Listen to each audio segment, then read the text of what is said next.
introduce your Commander-in-Chief, our leader who maintains a mission of peace through strength, President Donald J. Trump.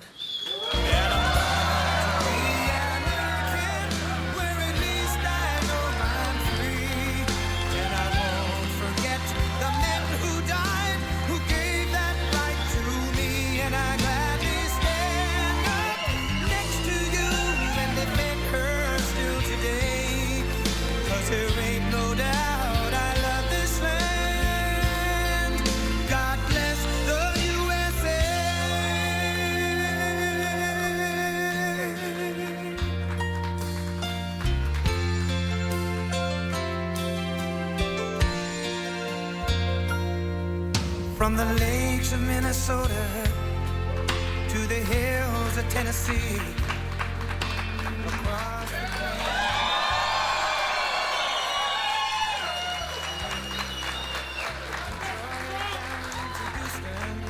Thank you, everybody. I love that song, I must tell you.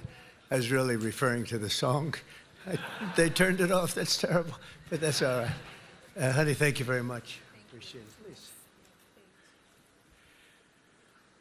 So we have an amazing group of people before me, amazing, and very proud of you. Somebody said, I was just watching a little news coming down, they said, oh, it's amazing he can find the time in his busy schedule. Believe me, you're the time. My schedule's not the time. Although we do have a couple of interesting things happen. We just had fantastic reports on inflation, way down, costs of products, way down. We inherited a mess. Total mess, and now it's really coming along. We have the greatest numbers that we've ever had. We're hitting all-time high stock numbers. We're hitting all-time high S&P and Dow numbers. You saw that a few days ago at the end of the first year. They said that it was going to take maybe 4 years, the end of the term, to hit 50,000 on the Dow. We did it in 1 year. And likewise, to hit 7,000 on the S&P was going to take at least 4 years, could be 5 or 6. We did it in 1 year. So, and all I know is forget about the stock market, forget about Wall Street. Your 401ks are doing very well. I don't have to ask you. Is anybody doing poorly with their 401k? If they were, you're a pretty bad investor, I'll tell you.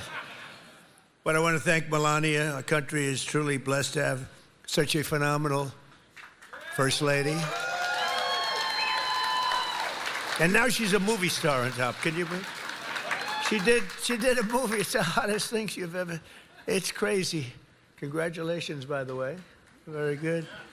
You know who loves that movie? The ladies. They go see it 3, 4 times. That's what I heard. They go see it with the husband. Husband really likes it a lot, but the women go back and see it. But she's a great First Lady. And I'm thrilled to be back on one of the greatest and most celebrated military bases in the history of the world. Fort Bragg, we have your name back. We got your name back from the radical left. The radical left is not happy about it. It's another reason you have to vote for us, because they'll change it back to whatever it might be. This is the home of the legendary Green Berets, the home of the Sky Dragons, and the All-American 82nd Airborne. And in particular, I hear that we are joined by many exceptional soldiers from the 1st Brigade Combat Team, also known as the Devils in Baggy Pants. What's that all about? The Devils, they are devils. And you are devils, I will say. And I have no higher honor in life than to be your Commander-in-Chief. I'm so proud of you all. And so let me begin by saying a very, very big thank you to our great warriors and the men and women of the United States Army. Unbelievable. Very special thanks also to all of the incredible military families who are here today. You know, without that family, our soldiers would not be the same. It's a whole big deal. I don't think they get enough credit, but they do get credit with me. That's why I sent you 1776 a couple of weeks ago, a little while ago. We had a lot of money coming into our country from tariffs, and I said, let's send a little to our, so, you know, they came in, they said, sir, we can do 1,775. I said, oh, that's good. They put the number. I said, you know, if we add one more dollar, it's 1776. I said, add $1. Add $1. Did everybody get 1776? I think so, right? You think the Democrats would have done that? Forget it. But it's really because of your incredible sacrifices to keep America safe and free. There's nobody more respected than the people in this room. We're also joined by General Gregory Anderson, General Brandon Tagmeyer, Secretary Howard Lutnick, Senator Ted Budd. He's doing a fantastic job, too. Members of Congress, Mark Harris, Pat Harrigan, Brad Knott, David Rouser, Addison McDowell, and your own congressman from right here in the district, a really great guy. He's a real leader, too. Richard Hudson. Where are they? Where are they all? Look at them. They're all dressed up. They have to be nice to you because without your vote, forget it. They're out of commission, right, fellas? But what a good job. And Richard, this is your area. Congratulations. He's always bugging me for more money for Fort Bragg. I said, Richard, get off my back. And we're going to do that. You know, they're talking about a big compound, right? And we're going to get that done. We're going to get it done for you. Now, if the Democrats get in, it's not going to happen. I guarantee you that. But we're going to get that done. That's your number one priority, I think. Richard Hudson. So you have another man who is running for the Senate, who is phenomenal. The only thing is he's not as well known. He was behind the scenes. He was the head of my 3 campaigns. I won all 3 times here by a lot. It wasn't even close. And he was responsible, along with Laura Trump. Laura is fantastic, born here and loves the area, but they work together. But Michael Whatley, if he's here, I don't know. Michael, will you come here for a second, please? He's running for the Senate. And if he gets in, you're going to be taken care of. If he doesn't get in, we're going to be stripping the military like they always do, the Democrats. This is a man who was the head of North Carolina. So he did so well that I said, who is that guy that did so well? Because when it came time to picking the head of the Republican Party, I picked him. And you saw what happened in the last election. We won in a landslide. We won every swing state, all 7 swing states. We won by millions of votes, the popular vote. You know, the first time I won, but they say I didn't win the popular vote. You know I did. I won it by a lot, but they say I didn't. So every time they'd introduce Donald Trump, who didn't win the popular vote, but he, you know, whatever. I said, I don't ever want that to happen again. But we did. We won everything. And this is a man that was in charge of this state. He did so well here. There was nobody else that I even considered to run the RNC. That's the whole country. And we had a big, big victory just recently that you know very well, a victory like they've never seen. So I'd just like you to say a couple of words, Michael. Congratulations. Thank you. Good to see you. In 2015, Donald Trump came down an escalator and said that he was going to make America great, that he was going to protect our country, that he was going to make sure that our men and women in uniform had what they needed to protect our interests and our allies around the world. And North Carolina stood up and said, that's our guy. And in his term in office and in this term in office, there has never been a president who has fought for Fort Bragg, who has fought for the men and women in uniform in North Carolina, as well as our veterans, more and harder and better than Donald J. Trump, our 45th and 47th President of the United States of America. I am thrilled that he has asked me to run for Senate in North Carolina and is giving me an opportunity to represent you and to fight for you and every other base that we have in this great state to protect our interests, to make sure that America and our allies are going to be protected. Because the highest, most important function for any government is to keep its communities and its citizens safe. And we have the best president right now to do that. And I am honored to be with him today. Thank you. Thank you, Michael. Thank you. Good to see you.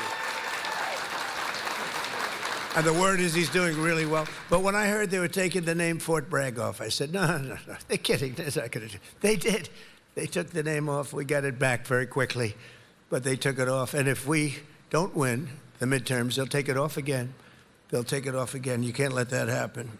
And this man is exceptional, I'll tell you right now. So with the help of everyone in this room, America is the strongest military, on the face of the earth. We rebuilt it. We really did. We rebuilt it in my first term. We had a great first term. We had the best economy in history, but this is blowing it away.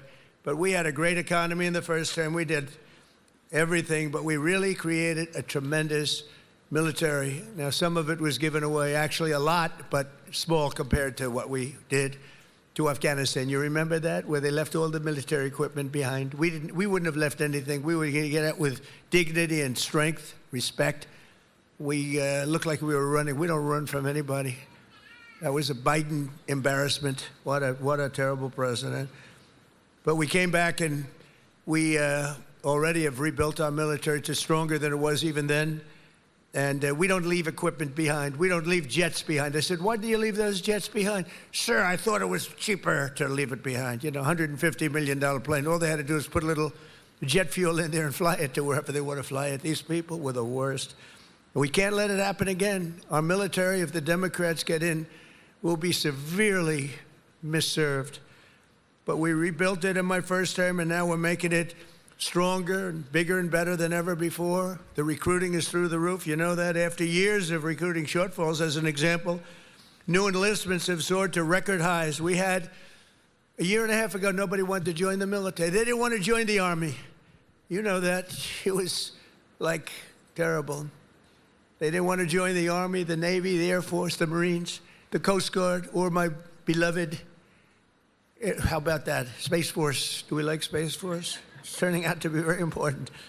But they tried to end that, and actually the military refused to allow that to happen. But you couldn't get people to join. And as soon as we won the election, that election took place on November 5th. From November 5th on, it was like a miracle. Now we have waiting lists for every branch of the military, waiting lists of people to get in. In other words, your jobs are wanted by everybody. And isn't that a better feeling? I'm looking at the smiling faces. We've got a lot of smiling faces. You should be smiling. Last year, the Navy and Air Force and Space Force all surpassed their recruiting goals by 5 months early, and the numbers are through the roof. In fact, it'd be a very good time to expand. You know, it's a good time to expand. But the Army did even better than the others, and you shattered your annual recruitment by almost 5 months and lots of days, but more importantly, the number and the quality of recruit has never been higher. This year, the Army is beating its recruitment goal by 116%, and I'm very proud of that. I was very embarrassed for a period of years as I watched how badly this country was run, standing outside and hearing constantly that we couldn't get people to join our great forces. We ended the scourge of political correctness in our military. We renamed the Department of Defense to the Department of War. Think of it, we won World War I. We won everything. World War II, and everything before, during, and a little bit after, except we fought a little bit differently. We fought to be politically correct. We were a politically correct force with the presidents. But now we have a real force, and you see that with what we did in Iran with the B-2 bombers. A lot of you were involved in that. And what we did recently in Venezuela, nobody ever saw anything like that happen. A Venezuelan general who was on the site, but he moved out fast enough that he lived, because most of them didn't. But he was on the site. He said, we were totally prepared. We saw the planes coming. We saw everything coming. You know, they're a good, strong force. And he said, we got hit like nobody's. They were hit from 17 different directions. They said, there's never been anything like that. It was over in like literally a minute. Everybody was running for the hills. And that's what we have. We have the strongest military in the world by far. We have the best equipment. We have the greatest people, soldiers. We brought back merit as the sole consideration for advancement and promotion in our military. We won the Supreme Court case, shockingly in that case. It took courage to come up with that decision. It's based on merit. Now you want to get into a college, it's based on merit. It's not based on anything else.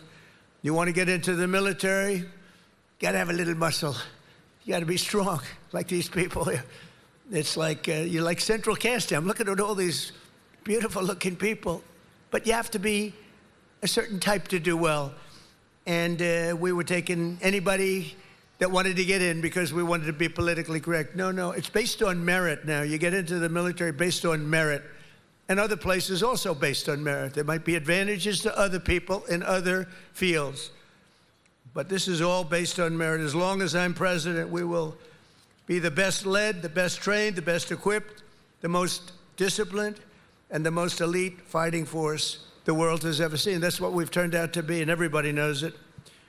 They all know it. Every country knows it. I speak to all of them. They know exactly what they would be up against. Hopefully we'll never have to test them. And because of our strength and because of what we do, we probably won't have to be tested. That's why this year we're investing also $1 trillion in our armed forces, most we've ever spent. And next year it's being raised. In fact, we're going to be building a number of battleships. You ever hear of battleship? You know, World War II, you saw those big ships, the Iowa, the Alabama, the Missouri, they're going there, sailing through that water like it's nothing. Those big waves are crashing into the front. The hulls are made of 7 inches of steel, not aluminum. Aluminum's fine, by the way. I don't want to hurt the industry. We're doing very well. But I'll take steel. And it's going through those waves like it's a hot knife through butter, right? And it was incredible. It was a great thing. It was a great act of beauty. When you looked at that, the scenes, Victory at Sea, I don't know, has anyone ever seen Victory at Sea? Probably the ones that have would have joined the armed forces when you have, but Victory at Sea. And you looked at those battleships. So now we're building 10 of them, initial order, 10. And I said, what about reinstating the old ships? We have some of them in dry dock. Some of them are museums right now, like the Iowas and Rancho Palos Verdes in California. You have a couple of them, and they're still very powerful looking to me. So I said, what about bringing them back? They said, sir, it would be no good. Why do you say that? The new battleship that we have, which I've seen and helped design, I put a little more spirit in the hull, a little more, give me a little bit more hull.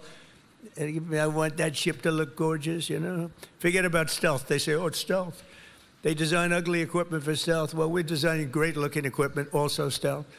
But I said, well, what about bringing them back? Sir, the new ships, the new battleships that we have almost very soon under construction will be, listen to this, 100 times more powerful than the ships that we got to see in the 1940s. Think of that, 100 times more powerful. We need that. This way nobody messes with us, right? We need it. For every service member in our military, this historic investment also includes a well-deserved, across-the-board pay raise, not including 1776. And at my request just before Christmas, we did the, and really in honor of the 250th anniversary, we did that little special payment, which everybody appreciated, and it was an honor for me to do it. As part of the one big beautiful bill that we got approved, which was amazing because it really encompasses all 4 years of the term. We'll also be investing over $1 billion to improve on-base housing, and a lot more than that at Fort Bragg. We're going to be doing, if we get the congressman's wish, we're going to be doing a lot more than that. We're also going to spend billions of dollars on improving here and around the area. We're going to make it great because the people in this area have been so incredible. The spirit they had. When they changed the name of this base, the spirit, not even military people, they were so proud of that name, Bragg. They said, we have to bring it back and keep the area safe. It's a great area. In fact, I'm thinking about moving here someday. Maybe I'll move here with our great movie star. We'll move here with our First Lady. We'll move to Fort Bragg. Would you like that, darling? Very much. She loves you. It's a possibility. Actually, it's not a bad idea because we love it. But we want to keep this area safe, and we can't do that without the leaders, and your ex-governor is not one of them. It'd be a disaster if he got in. And one of the things that I just mentioned and saw, you saw the monster that killed an innocent young Ukrainian girl a couple of months ago, slitting her throat from behind. And this was the man, the governor, that allowed this man to get out and to do that. We don't do that. We don't do that. Everybody knew he was trouble. Many, many crimes. One of the worst pasts I've ever seen. And she sat down. She had her throat slit. And that's not going to happen with Michael Whatley, that I can tell you. So I just want to tell you it's very important because our military has to be protected. Our people have to be protected, and they will decimate our military. Every time you come in as a Republican, and a lot of Republicans, they come in, they don't do anything about it. I do beyond what anyone's ever done, not even close. To give you all of the equipment you need, we're also purchasing 30 new and modified Abrams tanks. Still the best tank, right? Still? It was named in honor of Stacey Abrams. Only a few very political people would understand that. Congratulations. Thank you very much for a great name, Stacey. But brand new Abrams tanks, 48 new Black Hawk, Chinook, and King Stallion helicopters, the best in the world, the latest equipment, and 86 armored multi-purpose fighting vehicles, all of the things that you've been wanting to get, all brand new. And we're going to be reviving our strength. We're going to be doing many other things that nobody thought was even possible. And we're actually using that strength to defend the core and vital interests of the United States. And very simply put, America first. You know, it's all about America first. We were putting America last. These people that were running our country were putting us last. We're now America first. And we'll help other countries. We have a very good relationship with NATO, but NATO took advantage of us for many years. We were paying for almost 100% of NATO. Now they're paying their own bills. I got them to pay. We took them from not paying 2% GDP to paying in full 5% GDP. Big difference, like day and night.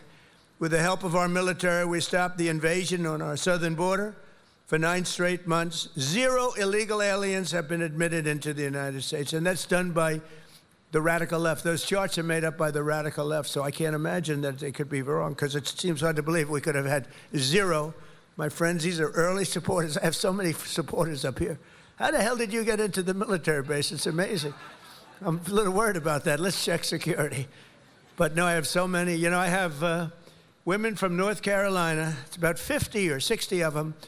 And they followed me all over the place. Where are they? Here? They got to be here. Oh, yeah, there they are. They're great. Oh, there they are. There are sometimes 50. And I don't know what the hell's going on with their husband, because they're, you know, traveling to California. They're all over the place. But they've gone to almost 200 rallies. And it's so great. It's so great. We have Susie Wiles here also, who's the first female chief of staff, and she's done a fantastic job, and she's standing right next to those great patriots from North Carolina. No, they would go all over. It didn't matter where I was. Sometimes I'd see them, like, I made a speech in London. They ended up being, they must be pretty wealthy. That's all I know, because they do a lot of traveling.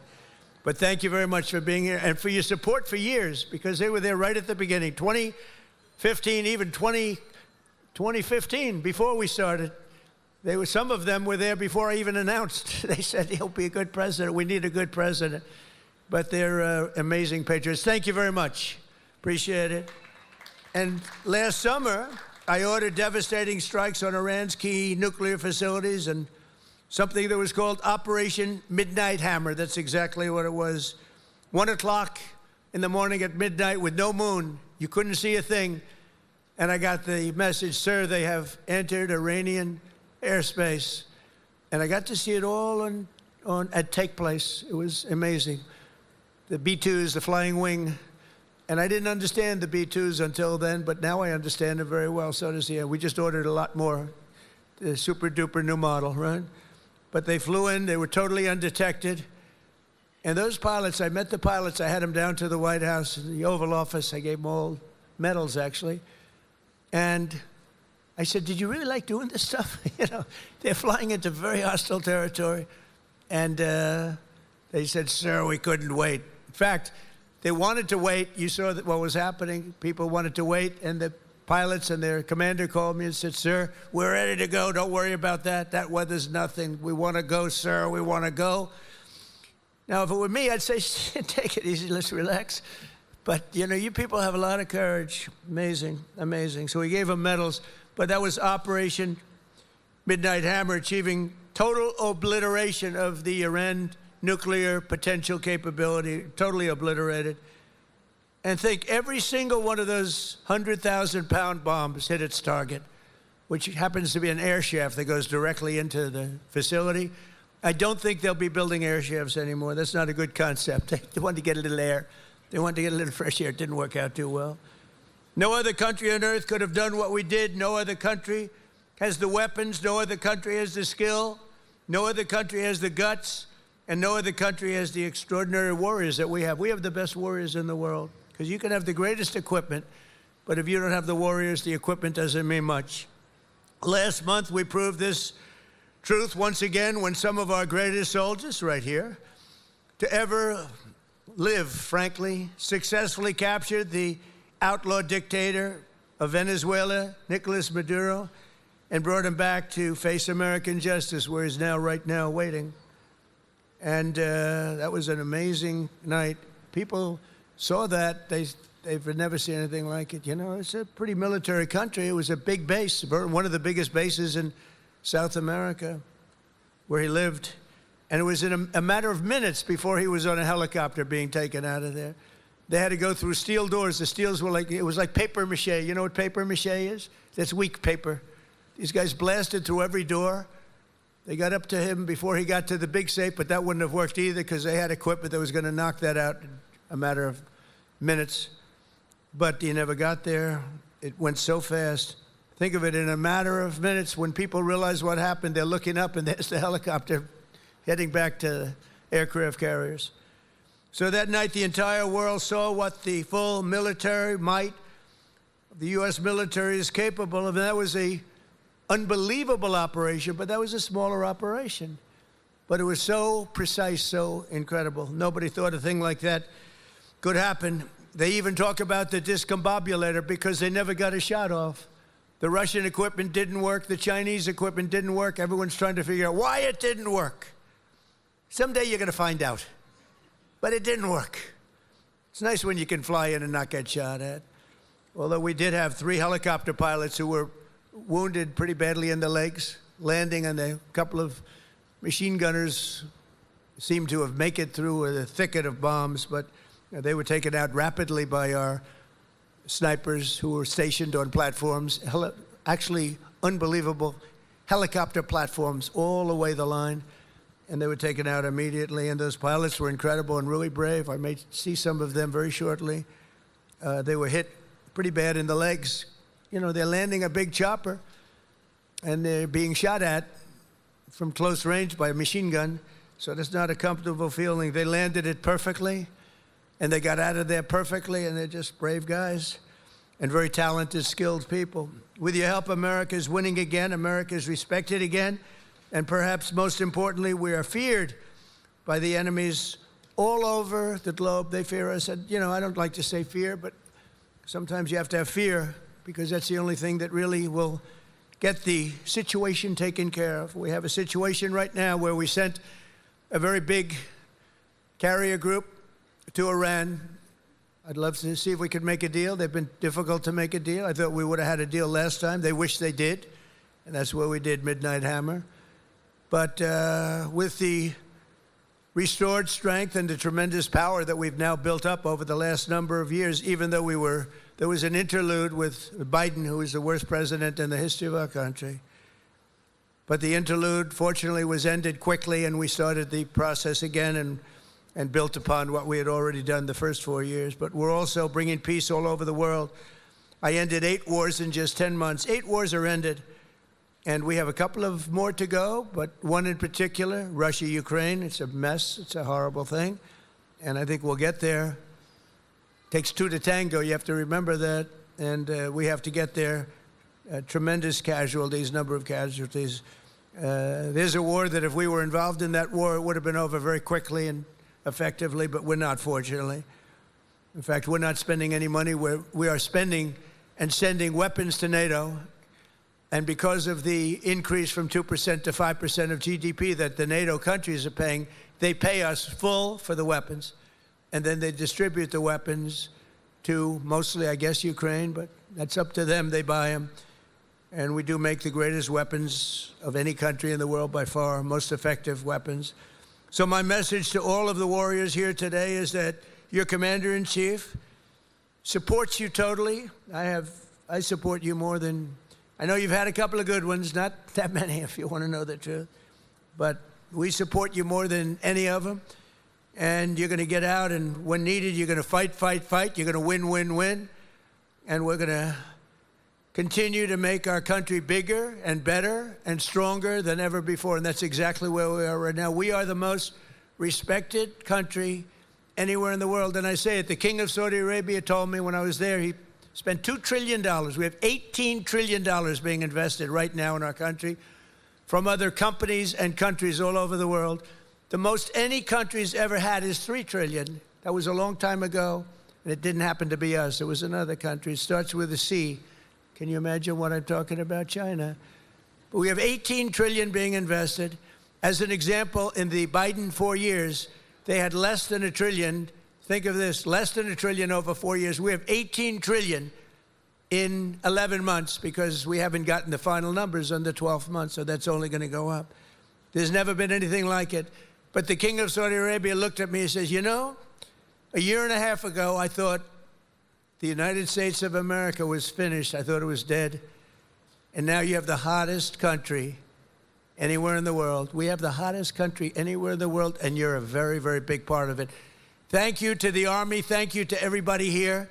Thank you also to our great politicians. They're great leaders, and they love you as much as I do. Thank you very much, everybody. Thank you.